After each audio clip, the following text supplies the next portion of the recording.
So this concept of science and spirituality is actually no longer new to any of us, is it?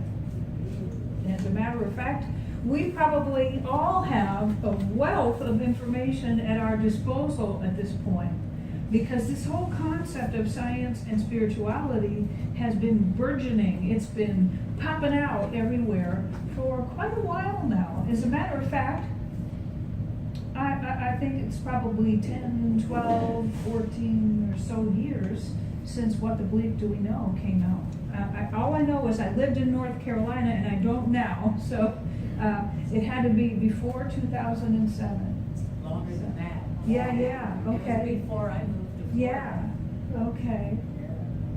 So it's an interesting concept, and there's a whole array of things that come to mind when I think about what it means to talk about science and spirituality. One of them is, this is what makes the real quantum physicists sort of quiver, and the mainstream guys get a little upset. But here I go. I'm just gonna roll with what I do know. And that is this idea that the ancient wisdom that was taught to us by Yeshua ben Joseph, that it is done unto us as we believe, has been proven by modern science with quantum physics. So that's one of the really interesting things about the then and now bookends of our spiritual evolution, from ancient wisdom to new thought to modern science. And the reason that science of mind is called what it is because it's based on this idea that this ancient wisdom can be proven and applied in practical ways by understanding the laws by which all of the universe, all of nature, all of everything work. So science means that there are principles that are measurable, that operate in the same way for everyone all the time, and they can be understood and utilized and put to work. And we talk about those all the time. We use the examples of electricity. We use the examples of aerodynamics. I love the electricity one because we were talking about this in class the other night, that there's electricity available through that wall socket, but not until we plug something in and make a demand upon it does it come to us. Can you imagine that prayer works the same way when you believe? Okay? So what I make a demand upon the infinite, I know that's a funny word, but let's just say, I call upon the infinite when I plug in, and it responds to me according to the level of my call and according to the nature of it in absolutely every way. That's profound. And that is one way to illustrate the power that we have available to us that operates within us all the time. So we have this idea in quantum physics that what you measure for is what you get. And I can't even explain the double slit experiment except for this much. By the way, Dr. Quantum is also Dr. Fred Alan Wolf. And he is a wonderful guy. And What the Bleep, his hair was standing up on end when he was in front of something. I don't know, he just said, wonderful goofy guy. And he wrote a book called Mind into Matter. It's only this thick. It's very, very interesting. And he even does a correlation between the Hebrew alphabet and quantum physics. Whoa. So what we do know, whether you watch Dr. Quantum or you found out some other way, that what you measure for is what you get. If you measure for a wave, you get a wave. If you measure for a particle, you get a particle. So when we think about this measurement in terms of prayer, we're actually saying what we look for, what we expect, what we think we see, which we call perception. That determines what we get, okay? So whatever words you want to use, it comes down to something that James Allen said in As a Man Thinketh. What we think about all day long, we become. You see? This stuff's been around for a long time. And what's happening is that it's being proven. And we're having more and more of this liberty to look around and recognize that these principles are represented for us to observe and see as metaphor also everywhere. Everywhere. So here's this idea that we live in a responsive universe that responds to us. And yes, you can say I live in a God world with a God that responds to me according to how I lean towards my God. You can say, I've got a bunch of symbols on here. This one is for religious science or science online. And on here, this is 7, I'm not sure how many are on there. We have Christianity, Judaism, Hinduism, Taoism, Shinto, that's the Japanese Shinto, and I think this one might be Jainism, I'm not sure, but that represents the divine feminine. Needless to say, whatever works for you is what works for us too. Because we're not concerned about what you call it, him, her, it. What we're concerned about is that relationship is happening and that connection is taking place. And that opportunity to recognize that there is something operating within each of us which is magnificent and powerful and creative and accessible, and that perfection that we hear about is actually already here, waiting to be revealed. And that this universe or God or creator, the I am principle, the all that is, etc., responds to us according to how we reach towards it. Okay? And that it is within each one of us to be accessed.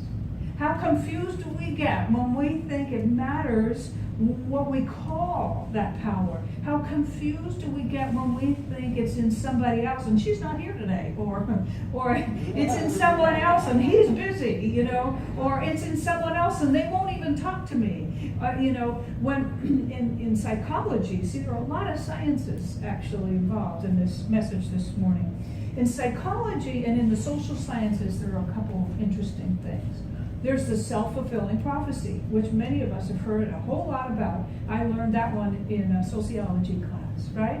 That's what we think about ourselves, how we perceive ourselves affects our performance, right? Well, there you go. You're a metaphysician if you know that. Okay. So the other one is called the Pygmalion effect. And they explore this a lot in educational environments. That what our expectation is, they did it with teachers and students, of someone else also affects his or her performance. Not only that, but you see, it takes two to tango here, because my perception of you affects your performance because you pick up on it and it influences you, and it affects my perception of you, my evaluation of you. Well, see, that's more of it is done unto you as you believe. What you measure for, you experience. Isn't that interesting? Now, here's another one that's been up for me a lot lately. I realize that I can either think of what's going on in my life as a bunch of problems, P, to be solved, S, or I can think of my life as a bunch of possibilities to be selected. It's a simple PS footnote idea. Either problems to be solved, because that's the nature of my attitude, my perspective in that moment, my believing, or possibilities to be selected. And here's why. Here's why. Because our other little, armchair quantum physicist lesson is that when we think about the infinite, which is referred to as the wave state of infinite possibility, it is undifferentiated potential. All it is, right?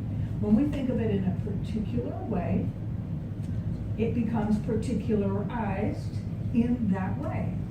And all of the other possibilities seem to disappear. Not that they don't exist, but they disappear. So think about that. When you say, I'm going to plug into the infinite and make a demand upon the infinite, upon source, for a certain purpose, think about the quality of that demand.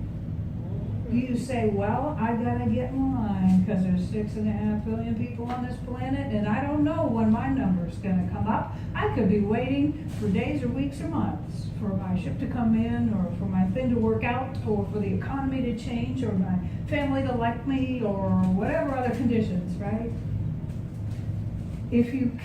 Ernest Holmes talks about this in our textbook, and he's the founder of this teaching, by the way. But he says that you really want to look closely at this Christian phrase. It says, "It is done unto you as you believe." That word "as" is so loaded. It is so loaded because you think about it. First of all, you could say "as" in terms of time, like, well, I'll get it when I believe it. Now, Wayne Dyer ran with that one. He said, we were all accustomed to saying, "I'll believe it when I see it." And he said, turn it around and say, "I'll see it when I believe it." Those ancient teachings suggest that we must believe before we can see something in order to pull it out of the invisible. That's the deal. There's another piece that's because we are free, it can't be given to us until we willingly believe. We have to make ourselves available to it. You see how that fits in with the science of believing? You see how that fits in with all that? And so some other qualities of the "as we believe" include not just when, but the nature of that belief. So here's what I've been thinking. We're going to go back to the problems versus possibilities. I have to admit that I have had a habit of thinking of people and things in a certain way that is very limiting. What happens when something really big comes up? First of all, we judge it as big. And then we say, oh, this one's going to be difficult. I'm going to have to clear my calendar. I'm going to have to tell everyone I'm not available because I got a big problem to solve, right?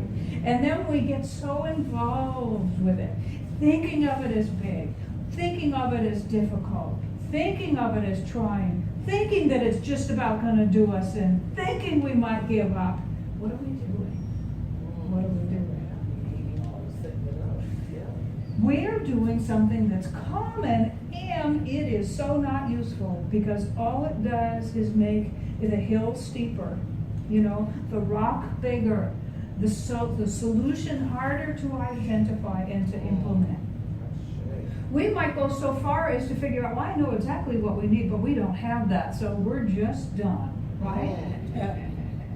So when you think about it is done unto us as we believe, and you remember, oh my goodness, well, let's see, I make a demand upon the infinite, and I remember the example of electricity. It's going to respond to me according to the demand that I place upon it. And by the way, so, I used to have this little toy iron, and you plug it in, it warms up just a little, and you iron clothes with it. But it wasn't bad enough to burn you. However, if you're a little girl or boy, plugging that in with your fingers on the prongs, you can get a beefy shock, right? Because my body made a bigger demand upon the supply than the little iron.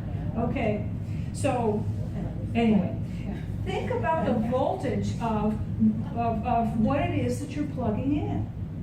Are you plugging in a small dream that just gets a little warm and makes you feel a tiny bit better? Or are you going to plug in a big dream? I'm not allowed to use any swear words up here, so just big. I'm going to say really big dream, okay? Do you dare to do that? This is a very interesting journey because I'll tell you what happens is you come up against what you learn to think about yourself from somebody who meant well and was trying to guide you and was having their own problems, okay? So they said, don't do that, you'll hurt yourself, or you can't do that, it's too difficult, or we can't afford that, or that's not possible. You know what? First of all, remember, we're all doing the best we can with what we know we've got, okay? Okay? So we just bang the whole idea of blaming anybody for our beliefs and limitations. And then we say, now I know it is done unto me as I believe. And it's my turn to decide how big is this thing, this dream that I'm going to plug in, and how big is the demand that I'm going to make upon the supply, which I'm told is infinite. So we might come up against some ideas of limitation that have to do with what is possible. Here's another one. right? If you've been around in the human race for the past 2,000 and some odd years, you may have gotten the idea that there's only one special person was on the planet, and we killed him a couple thousand years ago, and now the best we can do is wait for him to come back. But that's not what he said. And that's not what other masters have said either. Every master has said in some language, some form or fashion throughout the years that there's something within you that has access to that. Yes. You know, the Christian teaching says, let me see what I'm trying to paraphrase here, but of myself I am nothing. It is the Father in me that doeth the works. Yes. And I am the Father are one. Now, can you say that? You might have some friends who think you're nuts to say that. That's okay. They're not here right now. And if you're really, really out on the growing edge, you might say, the word Father doesn't work for me. However, you know, of myself, small I, me, you know, small e, ego, small p, personality, I can't accomplish a whole lot. But when I remember that I'm one with the infinite, I can do anything. It's the same concept, just different language.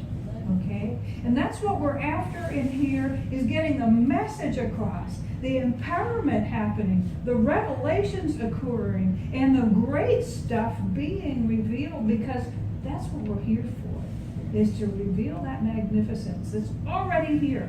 You don't have to fight for peace. You don't have to work hard for harmony. Really, they need to be revealed. So we get to get out of the way.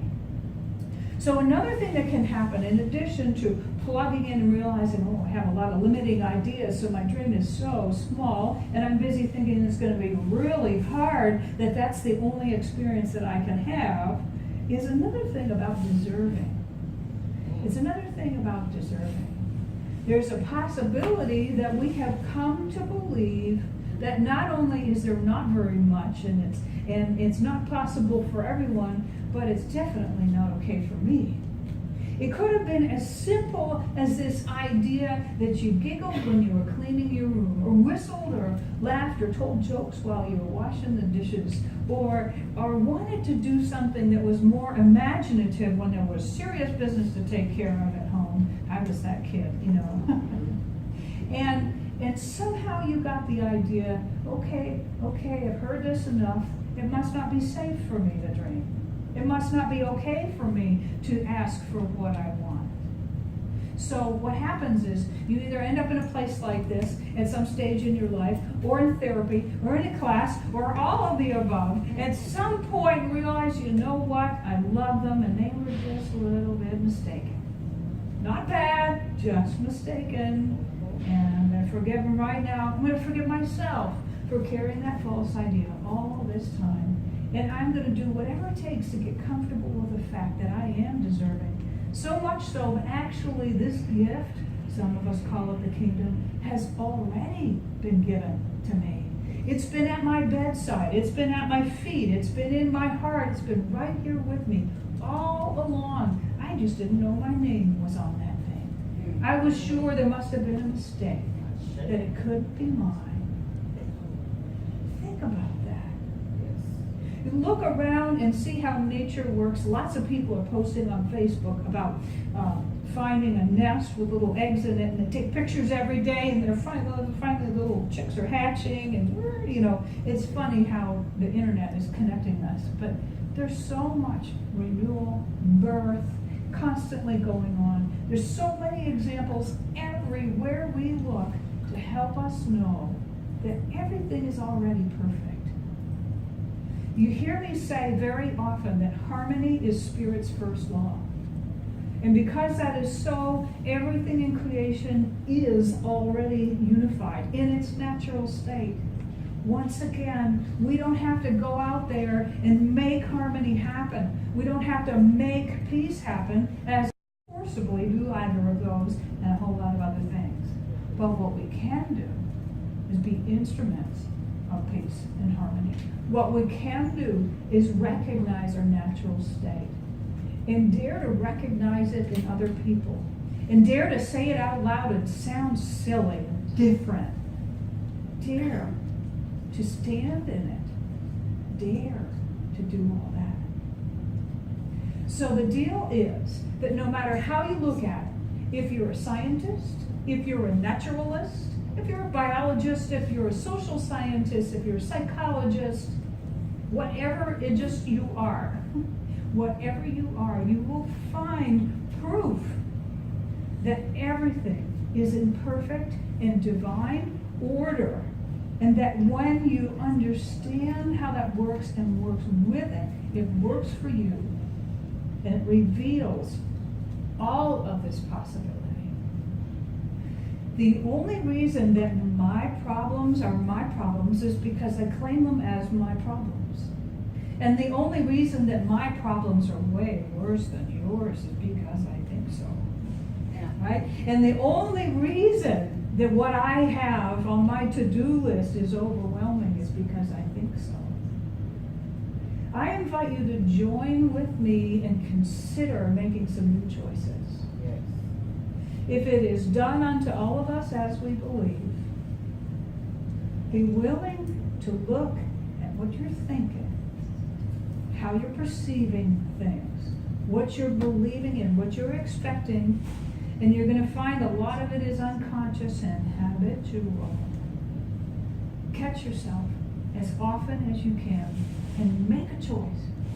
Make a new choice when it's called for. Because it is absolutely done unto us as we believe, and so it is. So it is. I share.